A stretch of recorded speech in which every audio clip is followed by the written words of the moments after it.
Secret Invasion plotline right there. I mean, it's so easy because then it makes you second guess everything. Hey, James, you're a YouTuber. You don't really know what you're talking about. Shut up. This is my channel.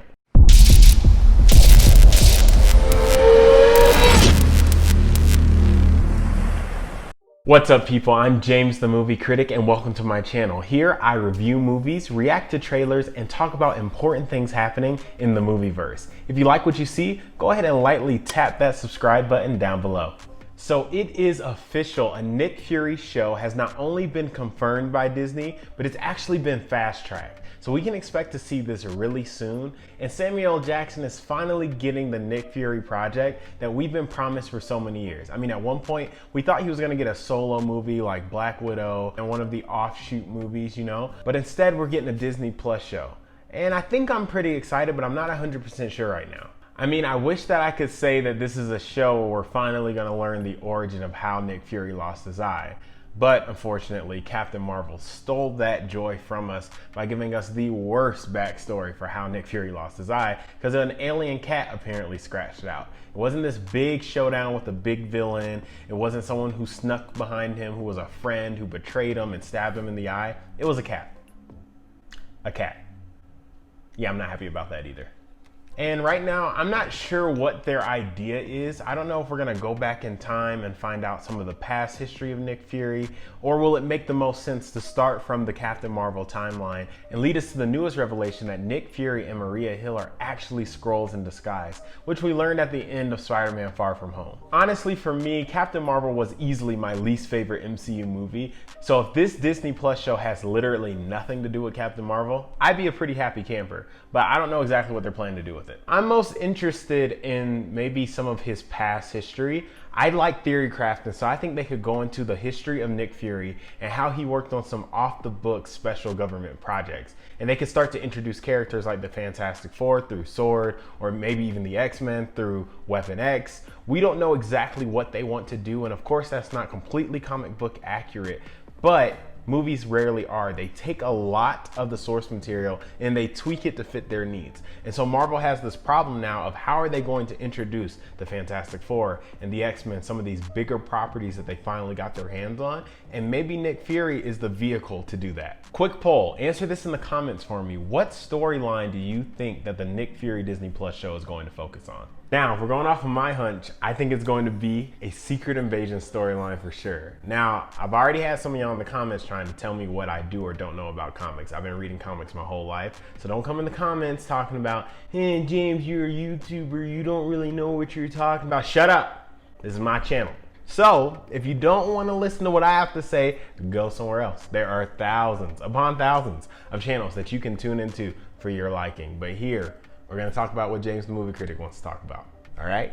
For me, outside of Civil War, Secret Invasion is probably one of the most pivotal storylines in Marvel Comics, if not the most pivotal. Sidebar, I love Civil War. Captain America 3, the movie, was really good, although I wish they would have unpacked that more.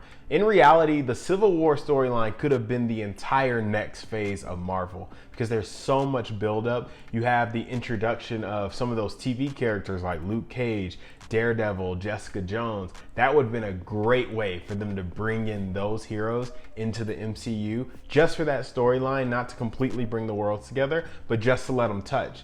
And then at the same time, you have so much story with Peter Parker, Spider-Man, being mentored by Tony Stark and starting on his side of the Civil War. But then after Mary Jane and Aunt May get in danger because he reveals his identity, he ends up switching sides and joining Captain America.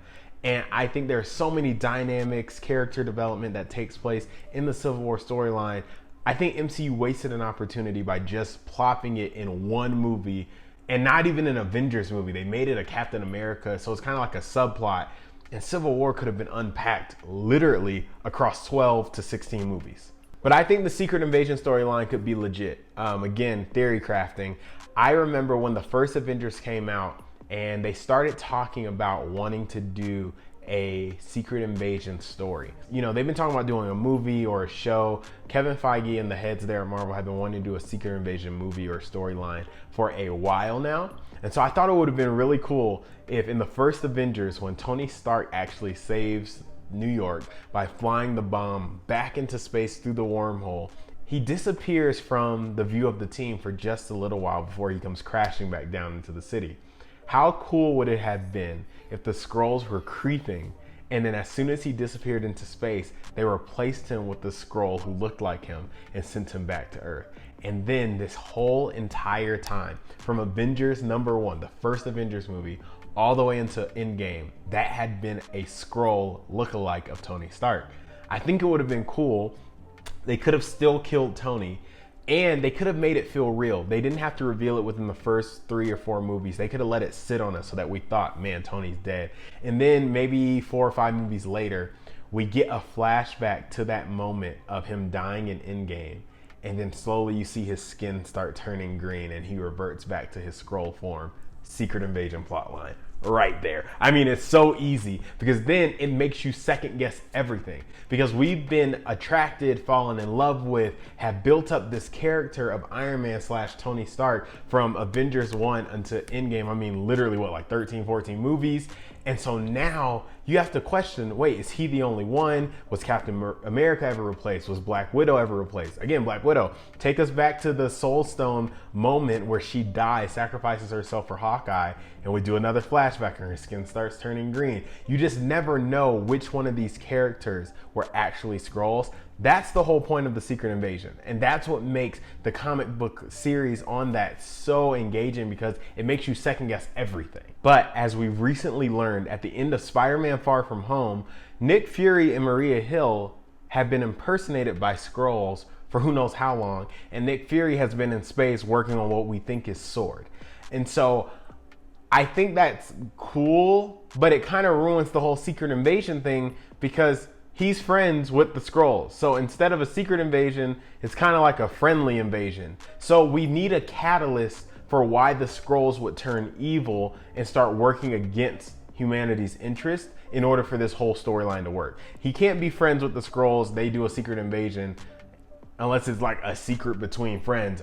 But that would be terrible. I mean, I'd be really upset. And as usual, we have to wonder, are audiences engaged enough for us to use a TV show to introduce new properties, new characters, start telling new storylines? Because, like, for example, I loved Marvel's Agents of S.H.I.E.L.D. Season 1 was rough, but the whole series overall, especially the Ghost Rider storyline, if you haven't seen it, you should watch it. It was amazing, but most fans didn't watch that show, even though it had direct connection to the MCU. Samuel L. Jackson made appearances, Lady Sif from Thor made appearances, but most fans of the MCU didn't watch that show. So how confident is Marvel Studios in their ability to communicate new characters, new storylines in a TV show that everyone may or may not watch? Now, some of the other news that Marvel has recently dropped, there has been some rumors going around about Doctor Strange 2 Multiverse of Madness. I think that this is going to be one of the best movies of this new phase of Marvel because, one, Doctor Strange, the original, was such a good movie. Benedict Cumberbatch totally did his thing. But once you start introducing ideas like the multiverse, you get to satisfy a lot of what ifs in the minds of fans. And so one of the major ones is that they may explore going to an alternate Earth with other Avengers, where it's basically all of the people who were almost cast as the Avengers that we know and love. So for example, Tom Cruise as Iron Man instead of Robert Downey Jr., Emily Blunt instead of Scarlett Johansson as Black Widow, John Krasinski as Captain America instead of Chris Evans, and the most surprising one is Joaquin Phoenix as Doctor Strange. I think to see an entire Avengers team assembled of these other actors who almost made the cut would be hilarious. It would be fun. It would be awesome to see what would they have looked like, especially if they don't make it a parody. Like, don't make it a parody and make it a joke. Actually lean into it, make it serious, and show us what it would have been like to have these actors as these roles that we know and love. But obviously that would cost Marvel literally all the money that they have in the bank, because you're paying some of these top of the line actors.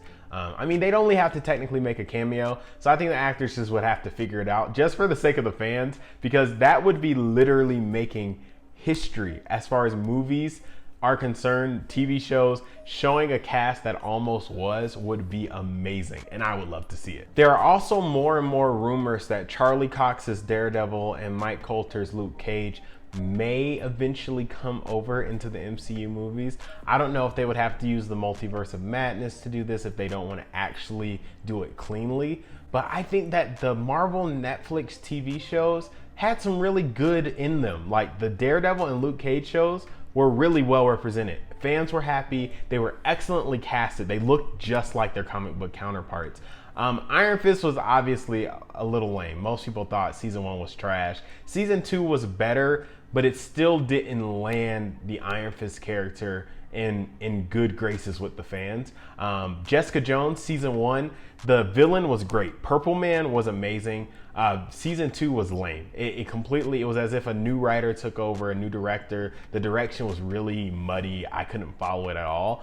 But again, the first two, Luke Cage, Daredevil, perfectly cast. I hope that they find a way to bring them in, because I think it's important for Marvel, as big as, you know, the Spider-Mans, the Iron Mans are, to connect to the neighborhood heroes in Hell's Kitchen like Daredevil, and in Harlem like Luke Cage, because they hit so hard for local fans and people love to support those things. So if we can see them, I think that would be great. Listen, this was my first time reacting to some of the movie news out here, and I really like it. I like when I just am able to talk about what's happening in the movieverse, especially when it relates to comic books. So if you like this content, go ahead and press the like button and subscribe, and let me know that you like it. I'll go ahead and make a playlist and start reacting to more of the movie news as it drops. But other than that, it's been great, guys, and we will talk to you soon. Alrighty, see you.